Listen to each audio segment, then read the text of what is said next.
Halo guys, kembali lagi dalam Ask Me Anything YouTube channel. Dalam episode kali ini saya akan membahas mengenai adanya wacana apakah masih amankah untuk berinvestasi di peer-to-peer lending ya.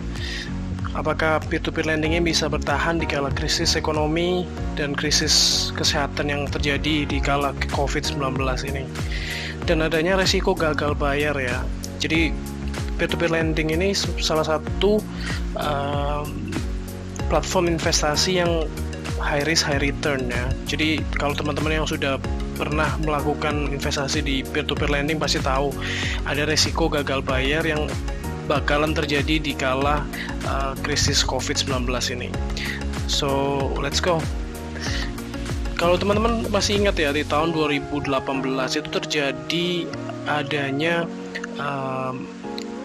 kegagalan dari peer-to-peer lending yang ada di Cina ya. Jadi pemerintah Cina itu menutup semua peer-to-peer lending dan fintech yang ada di kala itu ya, tepatnya di bulan Juli tahun 2018. Nah itu kira-kira kenapa ya pada saat itu? Yang pertama itu adanya gagal bayar yang terjadi pada saat itu di seluruh peer-to-peer lending yang ada di Cina. Nah itu disebabkan karena peminjam itu tidak mampu bayar karena bunganya relatif terlalu tinggi. Yang kedua itu adanya modus penipuan ya yang bertemakan skema Ponzi, yaitu kayak multi level marketing piramida, yaitu menyebabkan terjadinya modus penipuan. Kemudian adanya masalah likuiditas pinjaman karena pada saat itu pemerintah Cina tidak melakukan pengawasan yang ketat ya untuk peer-to-peer lending ini pada saat itu. Dan yang terakhir juga terjadi adanya kepanikan investor yang melakukan penarikan dana secara serentak. Nah itulah alasan mengapa pada saat itu di tahun 2018 itu peer-to-peer lending di Cina itu gagal. Nah apakah ini bakal terjadi di Indonesia juga ya di kala COVID-19 ini? Nah ini salah satu gagal bayar yang terjadi ya di kala bulan April 2020 itu adanya gagal bayar yang sejumlah 217 miliar ya untuk platform Modalku. Nah ini penjelasan dari CEO dari Modalku ini. Beliau mengatakan bahwa Modalku ini sendiri terbagi menjadi 3, yaitu Funding Society Malaysia, kemudian Funding Society Singapura, dan Modalku Indonesia. Jadi Modalku itu sendiri punya 3 anak cabang ya. Jadi cabang di Malaysia, Singapura, sama di Indonesia. Cuman beda nama aja ya. Yang di Malaysia dan Singapura namanya Funding Society, yang di Indonesia dia namakan sebagai Modalku. Nah itu gagal bayarnya sendiri sudah di pertanggal Maret ya, itu sudah sekitar 0,8% dari total pinjaman yang gagal bayar, yaitu sekitar 1,4 miliar. Jadi 217 miliar itu dikatakan oleh beliau adalah total NPL atau non-performing loan yang ada, yaitu sekitar 1,57%. Jadi cukup besar. Tapi kalau dibandingkan dengan jumlah dana yang disalurkan yaitu sebesar 13 triliun rupiah itu makin tidak terlalu besar ya, cuma 1,57%, jadi masih dianggap masih sehat. Nah kemudian yang kedua ini Modalku sendiri sudah melakukan 2 skema untuk relaksasi cicilan ya.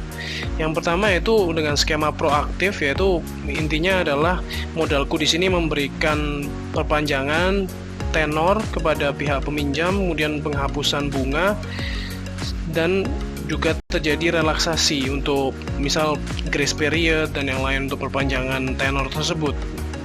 Terus kemudian skema yang kedua itu adalah skema kolaboratif, yaitu menunggu dari pihak peminjam yang mengajukan skema perpanjangan tenor dan yang lain, atau skema misal pembayaran ditunda dan yang lain seperti itu. Nah, itu yang dilakukan oleh pihak Modalku. Nah, kemudian juga di sini juga terjadi restrukturisasi pinjaman ya di peer-to-peer lending ini banyak sekali. Ini berdasarkan data yang dihimpun per tanggal April tanggal 20 2020 ya. Yaitu pertama banyak sekali fintech itu para peminjam yang ingin melakukan perestrukturisasian peminjaman itu harus melakukan 3 syarat. Yang pertama yaitu peminjam harus memberikan bukti kepada sebagai pelaku UMKM yang terdampak. Kemudian kedua itu memberikan status peminjam sebelum tanggal 22 Maret, yaitu sebelum terjadi PSBB dan yang lain. dan juga COVID-19 ini.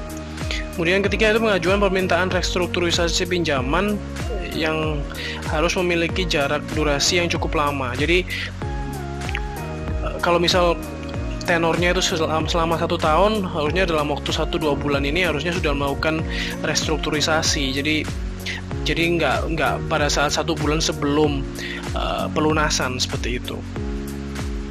Nah, ternyata berdasarkan data yang dihimpun dari OJK ya, ini data kredit macet pinjaman online itu sudah mencapai 4,22%. Ini data ini sudah dikutip di halaman bisnis.com ya, per tanggal 7 Mei 2020. Nah, yang pertama itu adalah nilai NPL atau tingkat uang prestasi untuk TWP 90 itu terus meningkat, yaitu pada saat tahun Agustus 2018 itu sudah 1,89%. Kemudian Desember sekitar 3,65%. Nah, di bulan Januari itu meningkat sebanyak 3,98%. Jadi tertinggi sebelum di tahun sebelumnya ya, di bulan Desember tahun 2019. Kemudian di bulan Februari sebesar 3,92%. Dan di bulan Maret itu mencapai 4,22%. Jadi non-performing loan atau kredit macet lah istilahnya ya, itu terus meningkat di kala COVID-19 ini. Dan akibatnya TKB, tingkat keberhasilan 90 hari untuk pelunasan yang sebelum terlambat bayar yang lain itu menurun menjadi 95,78%. Data ini dihimpun untuk semua peer-to-peer lending ya, jadi bukan hanya 1 atau 2 macam saja ya di sini. Nah, NPL yang tertinggi ini merupakan yang paling tinggi dari sejak tahun 2018 ketika di tahun 2020 ini. Nah, lalu dampak dari kredit macet ini apa terhadap peer-to-peer lending? Nah, menariknya di sini adalah berdasarkan Ketua Harian AFPI yaitu Kurseraya San itu menyatakan bahwa peningkatan NPL ini nggak berpengaruh, jadi nggak ada sama sekali pengaruh terhadap kinerja perusahaan peer-to-peer lending ya. Nah, itu kenapa? Menariknya adalah karena resiko tersebut ditanggung oleh pihak pemberi pinjaman, yaitu pihak lender. Karena kalau teman-teman tahu kan, ketika teman-teman melakukan pendanaan di peer-to-peer lending itu pasti nggak 1:1 ya. Mungkin cuman beberapa aja sih, misal Amarta atau peer-to-peer lending yang lain tuh melakukan one by one ya, one on one lending. Tapi yang biasanya teman-teman lakukan adalah menghimpun dana dari beberapa lender dan kemudian memberikannya kepada pihak borrower atau pihak peminjam. Nah, itu yang membuat resiko gagal bayar ini bukan ditanggung oleh pihak peer-to-peer lending, karena mereka hanya adalah platform, hanya adalah macam makelar lah ibaratnya seperti itu. Yang kedua adalah peningkatan porsi bad account ini tidak berdampak langsung terhadap laba rugi fintech ya. Kalau misal teman-teman tahu, kalau misal non performing loan di bank swasta atau di misal di kredit motor yang lain itu di financial institution itu biasanya sangat berpengaruh. Karena semakin besar NPL dari badan keuangan tersebut, maka likuiditasnya makin berkurang ya. Jadi ada resiko ke likuiditas. Nah, itu yang tidak dimiliki oleh peer-to-peer lending, karena peer-to-peer lending ini again merupakan sebagai penyedia jasa, jadi merupakan makelar ya. Intinya seperti itu. Jadi nggak berdampak langsung terhadap laba rugi dari fintech tersebut. Jadi fintech tersebut hanya mendapatkan laba atau rugi ketika ada pihak yang menyalurkan pinjaman dan pihak yang meminjam, seperti itu. Jadi very simple. Jadi ibaratnya kalau ada peningkatan NPL, portfolio dari kreditur yang bermasalah, itu bakal didistribusi dan diabsorb atau diserap oleh pihak lender. Jadi yang rugi adalah pihak lender ya, pihak pemberi pinjaman yang akan rugi. Dan ini harus disadari oleh teman-teman juga ya yang sedang melakukan investasi di peer-to-peer lending. Nah, ini bagaimana dengan portfolio saya? Saya sendiri sudah melakukan investasi di peer-to-peer lending ya selama ini. Itu dana yang sudah saya tanamkan di salah satu peer-to-peer lending platform yang sudah terkenal yaitu Investri, yaitu sebesar 256 juta ya per tanggal Mei ini. Kemudian bunga yang saya terima sudah sekitar 7.274. Dan kemudian dalam pendanaan itu masih satu perusahaan ini saya tanamkan uang sebesar 1 juta, dan masalahnya di sini adalah adanya resiko likuiditas. Selama ini saya melakukan investasi di platform Investri ini, saya belum pernah mengalami gagal bayar ya. Cuman keterlambatan tuh terlalu sering ya, dan ini apakah masih bisa ditolerir ketika terjadi pandemi COVID-19 ini? Nah, ini banyak sekali yang terjadi itu adalah lebih dari 90 hari. Nah, itu yang akan mempengaruhi dari TKB 90 dari pihak penyedia jasa Investri ini ya.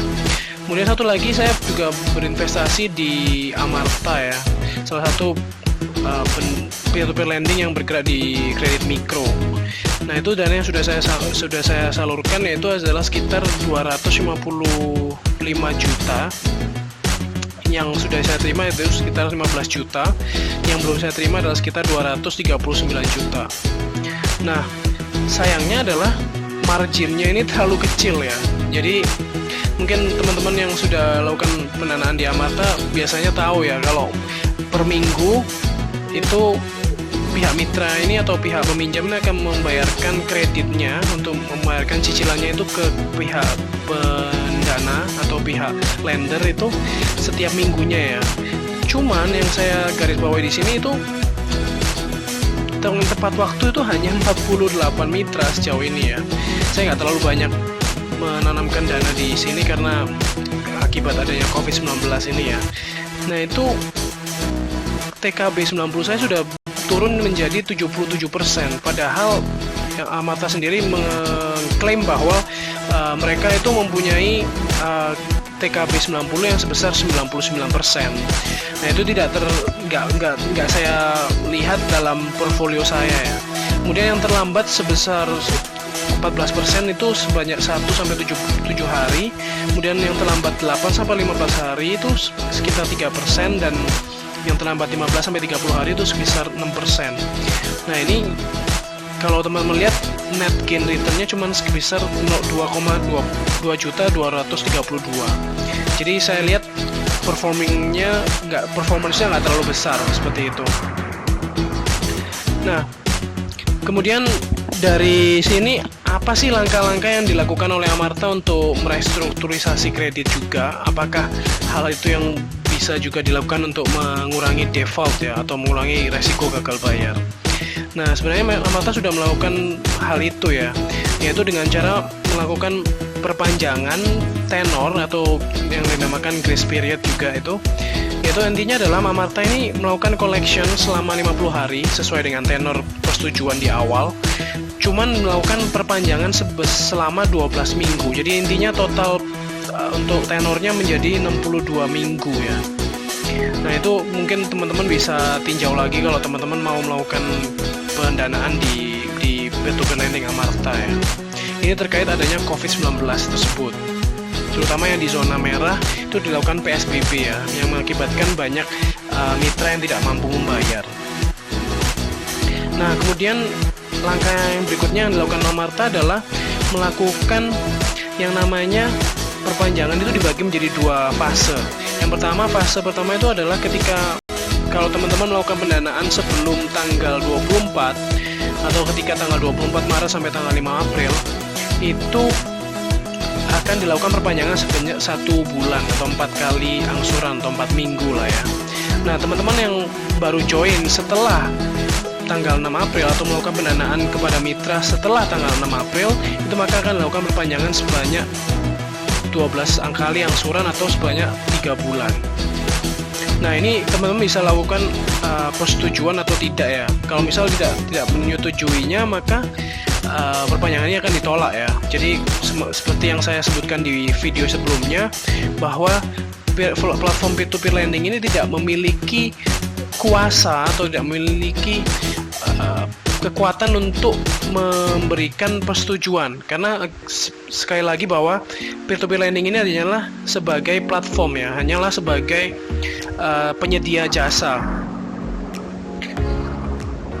Jadi intinya teman-teman di sini adalah pihak pemberi dana ini adalah pihak yang harus memberikan persetujuan. Kalau teman-teman nggak menyetujuinya juga, teman-teman juga bisa menolaknya ya. Jadi akibatnya mungkin resiko gagal bayarnya lebih tinggi, seperti itu. Nah, kemudian kalau teman-teman lihat di sini ya, apakah peer-to-peer lending ini masih relevan di kala COVID-19 ini? Apakah investasi yang lain mungkin lebih menguntungkan ya? Nah, di video ini saya coba sebutkan lagi mungkin adanya perbedaan antara peer-to-peer lending ini di kala krisis. Mungkin peer-to-peer lending ini apakah masih menguntungkan ya dibandingkan dengan saham ya? Karena banyak sekali teman-teman yang investasi di peer-to-peer lending itu bergerak meninggalkan peer-to-peer lending ini menuju ke arah investasi saham, seperti itu, karena saham lagi didiskon, lagi murah, dan yang lain. Nah, berikut ini adalah perbandingannya ya.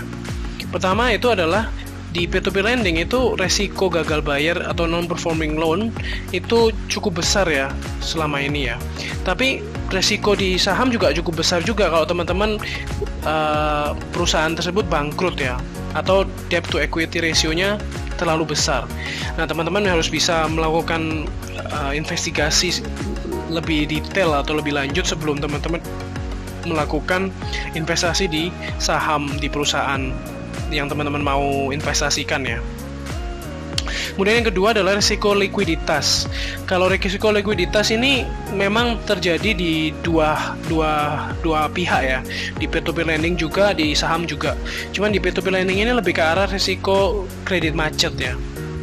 Kalau di saham itu resiko misal teman-teman harus cut loss, atau resiko sahamnya turun terus dan akhirnya nggak bisa naik lagi.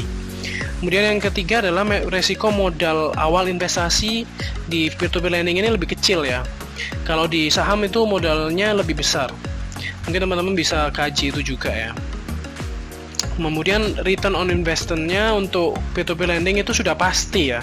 Jadi teman-teman sudah tahu misal teman-teman itu pinjamannya misal sebanyak selama 1 tahun, atau misal selama 30 hari atau 40 hari, maka teman-teman sudah tahu pasti bahwa resiko untuk return on investment-nya itu sudah pasti ya, misal 12%, 13%, 11,5% tergantung dari resiko dari pendanaan tersebut, dan relatif lebih kecil ya dibandingkan dengan saham. Kalau saham itu return on investment-nya lebih besar, cuman juga ada ketidakpastian di sini, bisa juga 0 atau minus ya.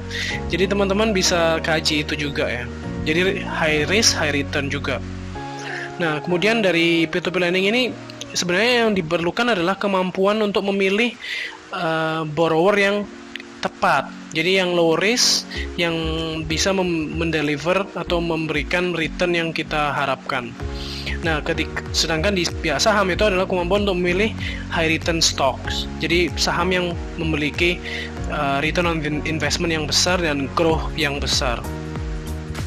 Nah, jadi intinya adalah apakah masih menguntungkan ya? Apakah ini adalah waktu yang tepat untuk berinvestasi di peer-to-peer lending? Jawabannya adalah yes, tetapi harus dilakukan beberapa hal berikut ya. Pertama, harus selektif untuk peer-to-peer lending yang teman-teman bisa pilih ya.